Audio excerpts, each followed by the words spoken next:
인생에 부는 광풍 앞에서라는 제목으로 하나님의 말씀을 증거합니다.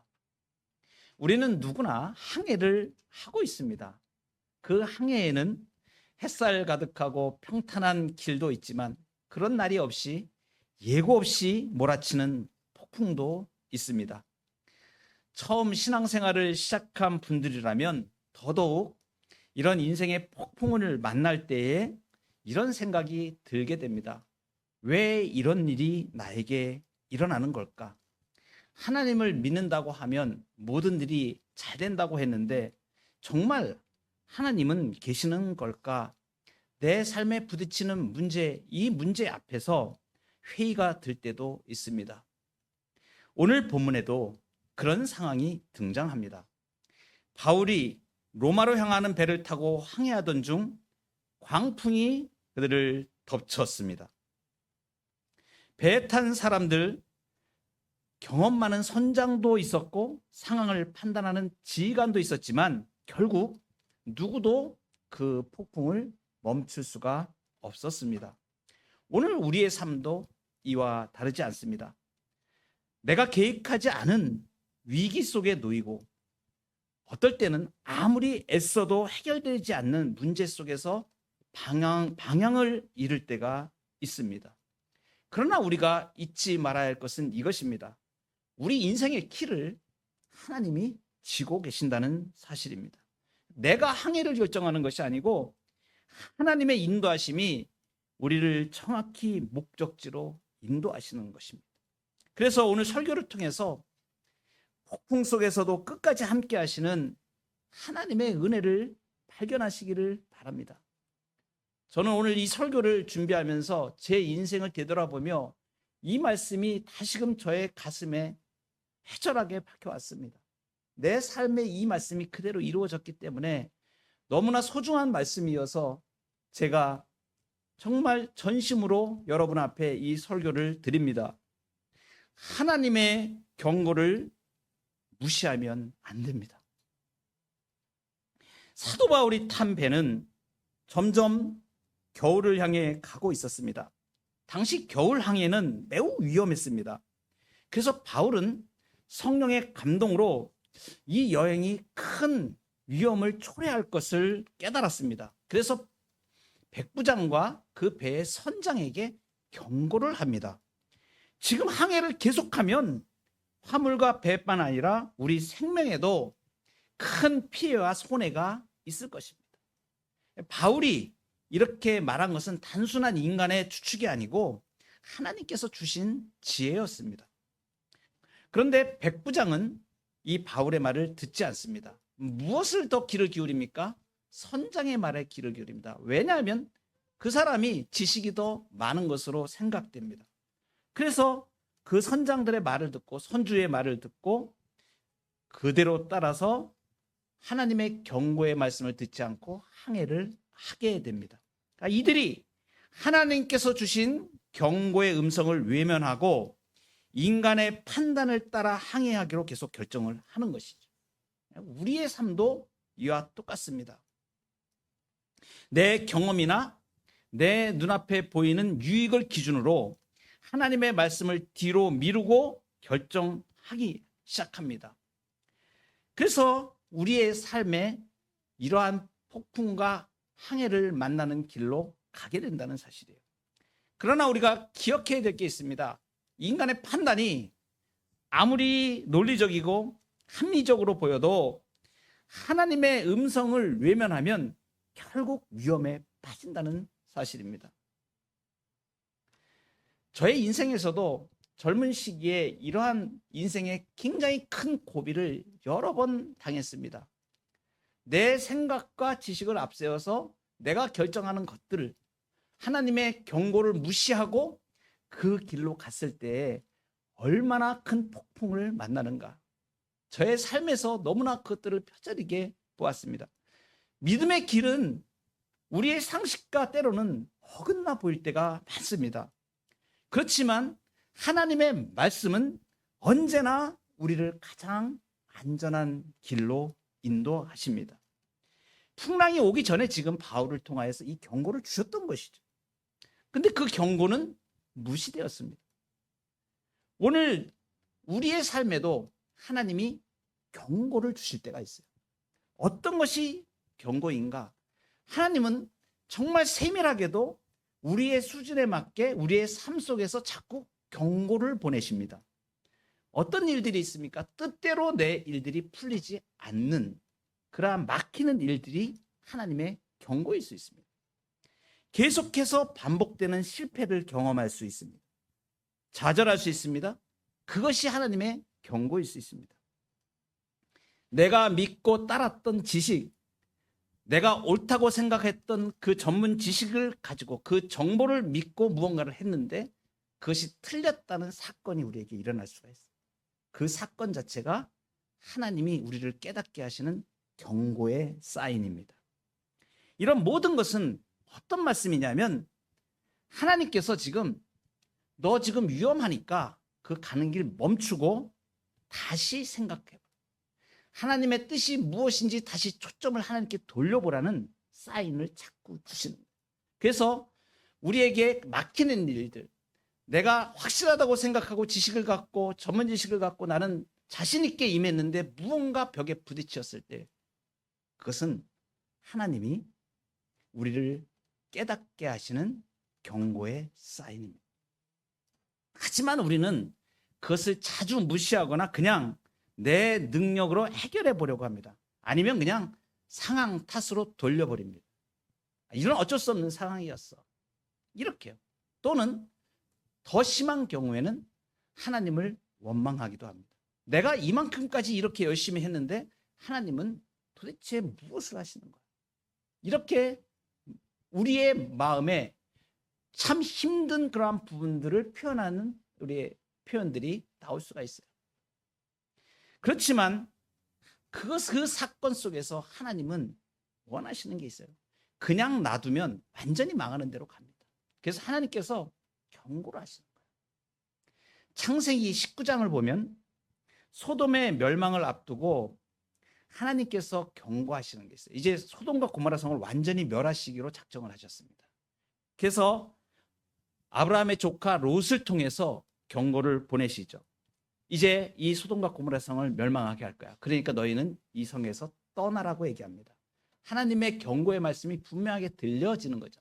그래서 롯이 사위들에게 이 소식을 알립니다. 그리고 함께 떠나자고 간청합니다. 그런데 성경에 표현해 보면 이렇게 표현하고 있습니다. 그 사위들이 롯이 농담하는 것으로 여겼다고. 여호와께서 이 성을 멸하실 터이니 너희는 일어나 이곳에서 떠나라 하되 그의 사위들은 농담으로 여겼더라. 하나님의 경고의 말씀에 귀를 기울이지 않은 것입니다. 결국 그들은 하나님의 말씀을 가볍게 여기고 머뭇거리다가 소돔과 함께 멸망해버리고 맙니다. 하나님의 경고는 종종 우리가 미처 예상하지 못한 모습으로 다가옵니다. 그 신호를 무시하면 그 결과는 돌이킬 수 없게 됩니다. 어떤 길은 사람이 보기에 바르나 필경은 사망의 길이니라. 잠언 14장 12절 말씀입니다.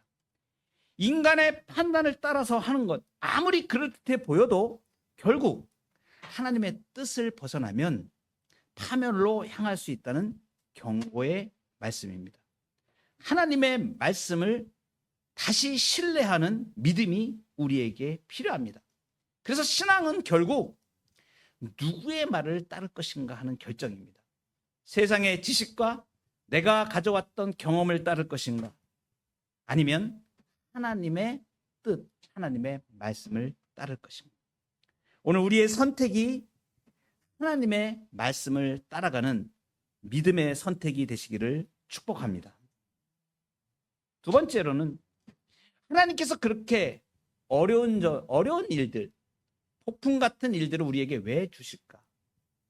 그것은 인간의 한계를 통해서 하나님을 바라보는 전환점을 요구하시는 것입니다. 그래서 인간의 한계는 하나님을 바라보는 전환점입니다. 인간의 판단을 따라서 이 배가 항해를 합니다. 항해를 시작했는데 모든 것이 순조롭게 보입니다. 그래서 13절에 보면 남풍이 순하게 불매 그들이 뜻을 이룬 줄 알고 이렇게 표현합니다. 겉으로 보기엔 지금 바울이 좀 전에 이 항해는 우리 재산뿐만 아니라 생명에도 지금 위급하게 될 것이다라고 얘기했는데 배를 막상 출항을 하니까 남풍이 순하게 불고 있는 거예요. 그러니까 사람들이 어떻게 생각했습니까? 날씨 진짜 좋기만 하네. 그렇지 않습니까? 그러면서 안심하고 봐라. 잘 가고 있잖아. 괜한 걱정했잖아. 그러면서 안심했을 것입니다. 그런데 얼마 있지 않아서 바로 문제가 생깁니다. 갑자기 유라굴로라고 하는 광풍이 배를 덮칩니다. 이 유라굴로라는 광풍은 특별히 지중해 지역에 겨울철에 발생하는 매우 강력한 동북풍입니다. 이 광풍이 한번 일어나면 배의 방향을 통제할 수 없을 정도로 거센 물결 앞에서 배가 표류할 수밖에 없는 그러한 광풍입니다. 이제 사람들은 짐을 바다에 버리고 배의 장비들까지 던지면서 필사적으로 버티기 시작하죠. 성경은 이 고통스러운 상황을 이렇게 표현합니다. 20절에 여러 날 동안 해도 별도 보이지 아니하고 큰 풍랑이 그대로 있음에 구원의 여망마저 없어졌더라. 구원의 여망마저 없어졌더라. 아무 소망이 없는 광풍에 이제 죽을 수밖에 없는 상황을 말합니다. 이것이 바로 인간의 현실입니다. 우리는 어떤 결정이 옳다고 확신하며 나아가지만 예기치 못한 광풍이 불면 우리의 한계가 드러나버려요. 아무리 항해 기술이 뛰어나고 경험이 많아도 이 광풍, 폭풍 앞에서는 무력할 수밖에 없는 것입니다. 우리의 인생도 이와 비슷합니다. 어떤 일은 처음에는 잘 풀리는 것처럼 보입니다. 평탄한 길을 걷는 것 같기도 하고 순풍이 부는 것 같아서 안심합니다. 그러나 곧 예상치 못한 질병이 오기도 하고요.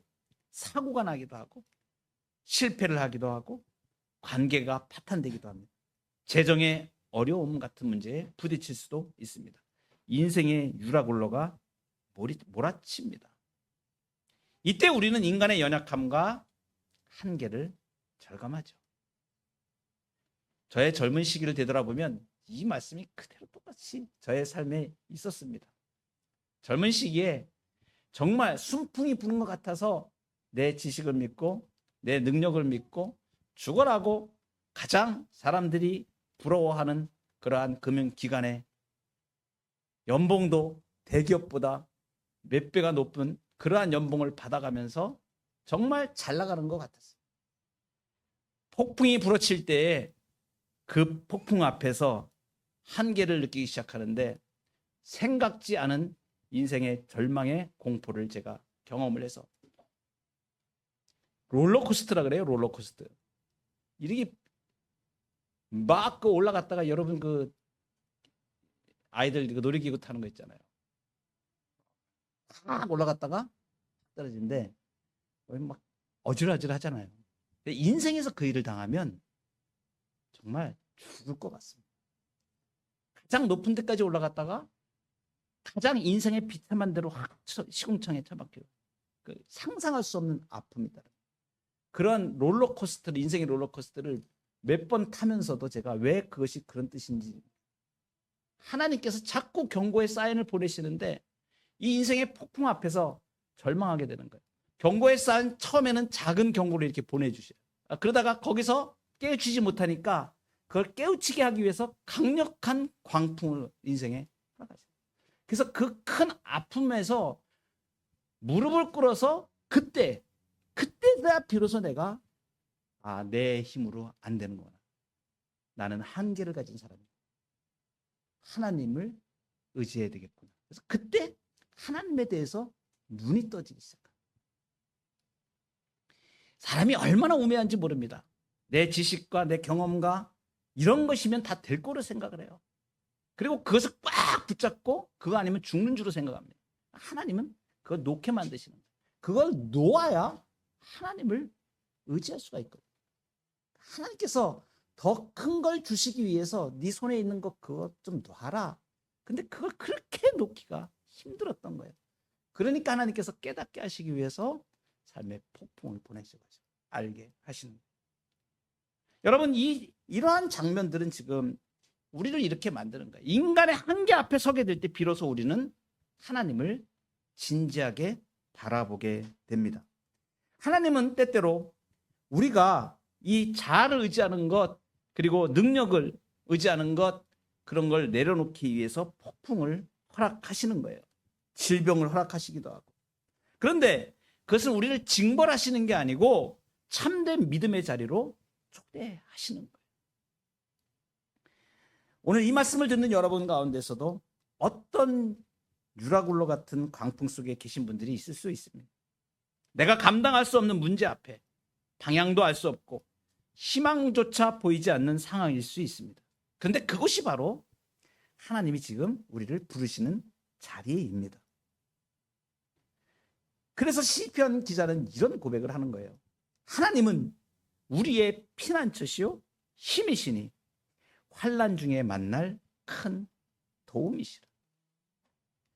세상의 지식과 세상의 방법이 그 경험이 우리의 피난처가 아닙니다. 하나님이 피난처시요 힘이십니다. 그래서 환난 중에 만날 큰 도움이시라고 우리에게 말씀하십니다.